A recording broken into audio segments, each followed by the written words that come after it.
देखिए, भले ही आप आईसीसी ट्रॉफीज जीतो, आईसीसी ट्रॉफीज को अपने नाम करो, आपने चैंपियंस ट्रॉफी जीता, आपने टी20 वर्ल्ड कप जीता, लेकिन आप जब बायलैटरल में परफॉर्मेंस अच्छा नहीं दोगे ना, तो ड्रेसिंग रूम में चीज़ें ठीक नहीं रहेंगी।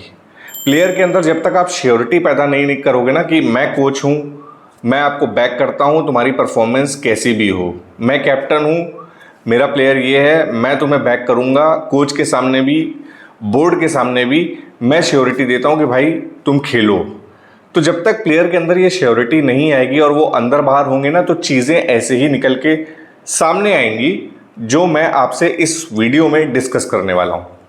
इंडियन ड्रेसिंग रूम में सब कुछ ठीक नहीं है, बिल्कुल भी ठीक नहीं है। मैं इस पे हिचकिचाता था, मैं इसको जल्दी डिस्क्लोज नहीं करना चाहता था, लेकिन अब पानी जो है थोड़ा ऊपर बढ़ चुका है और कोच गौतम गंभीर की कुर्सी तक बात पहुंच चुकी है, क्योंकि बीसीसीआई की एपेक्स काउंसिल बिल्कुल भी खुश नहीं है कोच गौतम गंभीर को लेकर जो रिव्यूज उन तक पहुंच रहे हैं।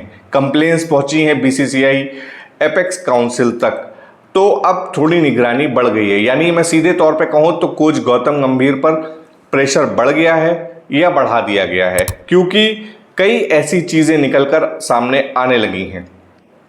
इंडियन क्रिकेट के लिहाज से अगर मैं देखूं तो कोच के साथ प्लेयर की अनबन या कोच के साथ टीम की नहीं बनना, ये सब कब आया था? ये आया था जब कोच हुआ करते थे ग्रेग चैपल। वो सचिन तेंदुलकर के पीछे पड़ गए थे कि सचिन तेंदुलकर इस पोजीशन पे नहीं खेलेंगे, मैं जिस पोजीशन पे कहूंगा उस पोजीशन पे खेलेंगे। दादा यानी सौरव गांगुली के तो पीछे पड़ गए थे कि इसको टीम से निकालो।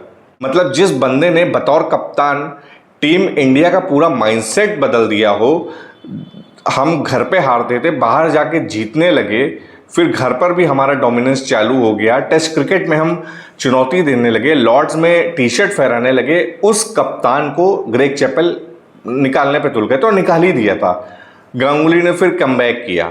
तो ग्रेग चैपल का एक ऐसा एरा था जहां पर उनकी सीनियर प्लेयर से नहीं बनती थी, और अब इतने सालों बाद वो एरा लौट कर आया है।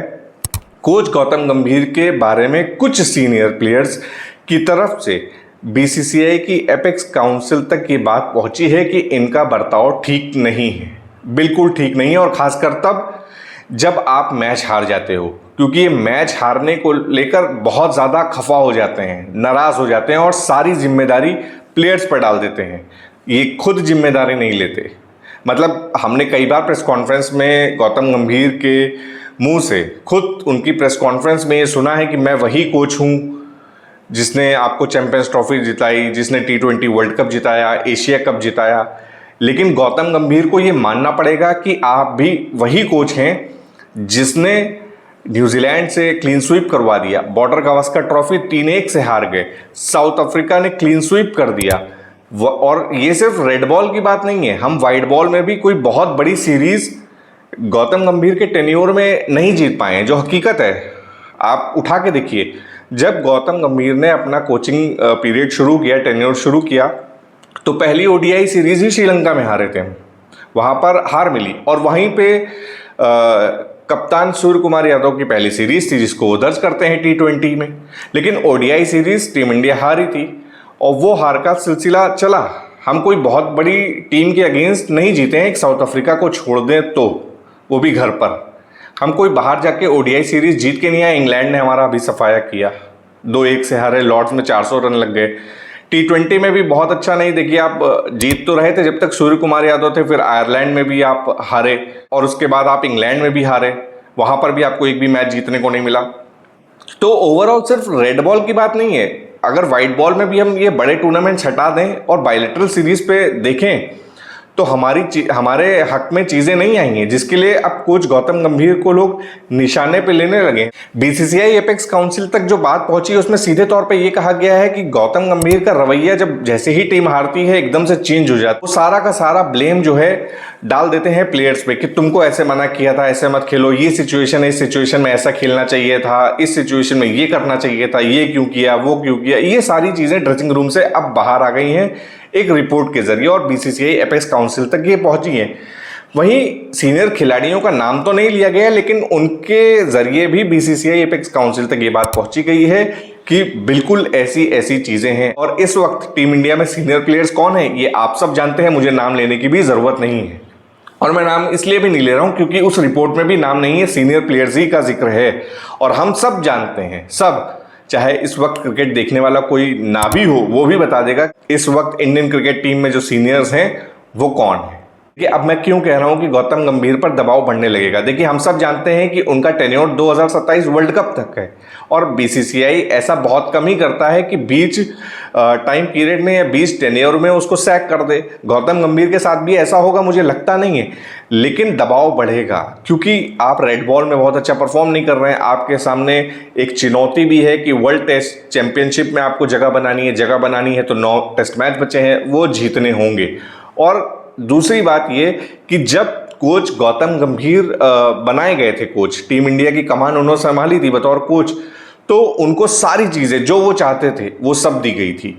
Batting coach, bowling coach, team management में कौन चाहिए, वो सब छूट दी गई थी। इसीलिए देखिए, जब अभिषेक नायर आए थे सबसे पहले बैटिंग कोच बन के, अब इस वक्त सितांशु कोटक हैं, मोर्ने मोकल ही अब उनके साथ बचे हैं जो पहले से जुड़े हुए हैं।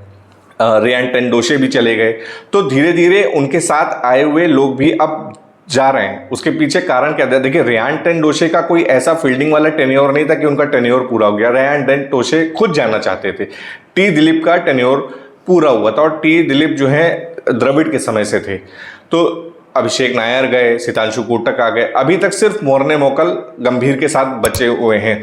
इसीलिए बीसीसीआई ये कह रहा है कि भाई, जब हमने आपको कोच बनाया, हमने पूरी छूट दी, आपने कहा टीम सिलेक्शन पर भी मैं ध्यान दूंगा, टीम सिलेक्शन भी दी, और उसके बावजूद अगर प्रदर्शन गिर रहा है तो हमको सामने आना पड़े। दूसरी चीज, गौतम गंभीर पर यह भी ब्लेम लगा कि आप जो है सीधे सीधे सेंटर ऑफ एक्सीलेंस को कटघरे में खड़ा कर देते हो। कोई भी प्लेयर अगर बीच सीरीज में इंजर्ड होता है तो आप सीधे सेंटर ऑफ एक्सीलेंस पर बात उठाते हो कि हमको या मेरी टीम को इस सीरीज में इंजर्ड प्लेयर दिया गया था।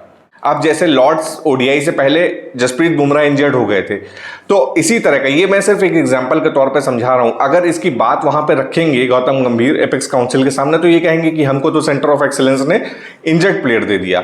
ये कोई बात तो नहीं होती है। देखिए, अगर आप जीत का श्रेय लेते हो कि मैंने T20 वर्ल्ड कप जिताया, मैंने चैंपियंस ट्रॉफी जिताई, मैंने एशिया कप जिताया, तो आपको ये हार की जिम्मेदारी लेनी पड़ेगी। यही चीज है।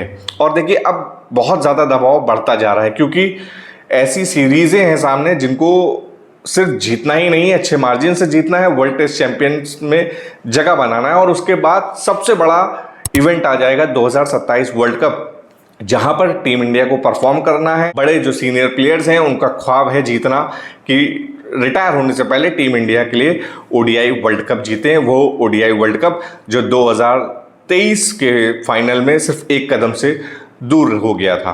तो देखिए, दबाव बढ़ जाता है, इसीलिए जो शिकायतें आई हैं इस पर अब बीसीसीआई सख्त है। बीसीसीआई चाहता है कि गौतम गंभीर टीम में एक जो है जॉली इन्वायरमेंट बता के रखें, परफॉर्मेंस निकलवाएं, जिताएं। इसीलिए जो श्रीलंका टूर होने जा रहा है इंडियन क्रिकेट टीम का, उस पर एक नज़र टाइप सी आप कह दें तो गौतम गंभीर की कोचिंग स्टाइल पर बिल्कुल बीसीसीआई किसी न किसी माध्यम से रखेगा।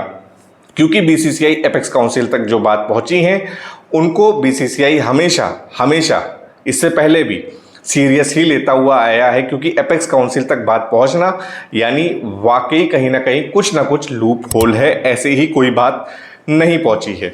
तो ये सब था कुछ इस रिपोर्ट में जो बीसीसीआई एपेक्स काउंसिल तक पहुंची। बीसीसीआई एपेक्स काउंसिल अब निगरानी करेगा। कोच गौतम गंभीर के लिए दबाव बढ़ जाता है। फिलहाल आपका क्या सोचना है कोच गौतम गंभीर की कोचिंग को लेकर, टीम इंडिया मैनेजमेंट को लेकर, कमेंट सेक्शन में जरूर बताएं। इस वीडियो में फिलहाल इतना ही। वीडियो को लाइक कर दीजिए, चैनल को सब्सक्राइब कर दीजिए। धन्यवाद।